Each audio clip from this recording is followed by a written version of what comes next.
Hi, this is Asean Now and you're watching the Weekly Wrap. First up, Malaysians are outraged over the possibility of British paedophile Richard Huckle being released on parole after serving a minimum term of 25 years. He admitted to 71 offences, including raping children he groomed while posing as a volunteer in Malaysia. The 30-year-old's despicable acts prompted groups to call for harsher laws against sexual predators and child pornography in the country. Next, 4 Malaysian sailors returned home safely after 69 days in captivity in Jolo, Philippines, after they were abducted from their vessel by Abu Sayyaf gunmen. The Malaysian police said no ransom was paid, instead a barter trade ban, and the threat of a military strike was what secured the Sarawakins' release. Meanwhile, in Singapore, a 23-year-old Indonesian maid was arrested on June 7th after she allegedly stabbed her employers. The maid slashed 57-year-old Ong Kian Soon after he found his wife's body on the bathroom floor. Paramedics pronounced her dead at the scene and Ong underwent surgery for his wounds. Also in Singapore, the country is experiencing one of its worst hand, foot and mouth disease outbreaks. To date, some 19,000 people were infected with the contagious illness this year, while over 1,000 people were infected just last week alone. The disease is common in children under the age of 5, but it can also occur in adults. It can cause serious complications involving the nervous system and heart that can lead to death.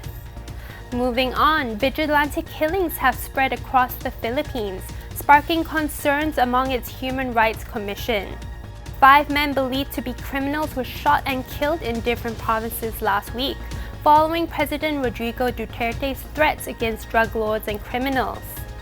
Meanwhile, women in Quezon City in the Philippines can feel safer after the local government launched an anti-catcalling ordinance. Sexually harassing a woman or girl in public can land the offender in jail or fined up to 5,000 peso. That means catcalls, wolf whistles, unnecessary touching, and offensive gestures are now punishable under the new law. We now head over to Bangkok with our Thailand partner, The Nation TV, for the latest roundup from the Northern ASEAN region. Thank you, Kuala Lumpur. Here are the hottest updates from mainland Southeast Asia. None of you would imagine these phallic figures in a Thai temple, and this has absolutely gone viral, angering Buddhist netizens. An online debate over a number of bizarre phallic figures built at a Bangkok temple is heating up, with many netizens arguing over appropriateness while many criticizing the resident monks for allowing this to happen in the first place. The figures are of those of a mythical animal, with its head being the penis gland. 2 of them are made in a double crouching configuration, and another one has a pair of wings on its back. Netizens are venting anger on the figures being in a Buddhist temple, while many of the commenters turn against each other over their different opinions on religious and atheistic beliefs. Even as neighbor to each other, it is inevitable that Thailand and Cambodia disagree on certain issues, and this time it's all about a classical play. In addition to the long-standing border dispute, Thailand and Cambodia are currently disagreeing on who should rightly register the classical mask play, or KON in Thai, as the original owner and its national treasure with UNESCO. The issue became known earlier this week when the Culture Ministry of Cambodia issued a statement vowing to oppose Thailand's ongoing efforts to register KON as its national treasure. Cambodian netizens are also expressing anger over Thailand's move for the UNESCO recognition, saying that KON was originally an art invented by Khmer Empire. Before then, Ayutthaya Kingdom borrowed it. This doesn't sound right, because betel nut chewing in Myanmar is the people's classical habit that has been going on for centuries, but soon to be restricted by law. It is a good news, though, for improvement in general public health, but a bad news for old people in Myanmar, or those still chewing betel nuts after its restriction against the long-standing habit has become effective. betel nut vendors will also be affected as their stalls have been banned from public areas or tourist attractions before they will have new jobs with the government's help. Spitting out betel nuts in public area is now subject to a fine.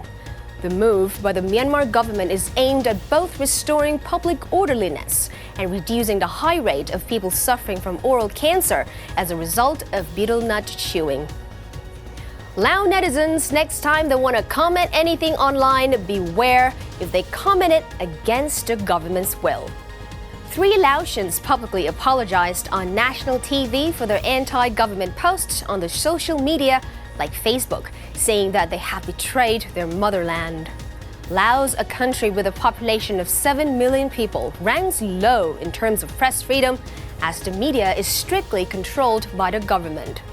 With censorship in the mainstream media, Lao nationals are increasingly consuming news on social media, although the government has imposed a law in 2014 to punish internet users who critically voice their opinions. And that's all from the Upper ASEAN region. I'm Patsurang Desha Puttarangsi. Back to you, KL. Thank you, Bangkok, and thanks for watching. I'm Victoria Brown. Have a pleasant weekend.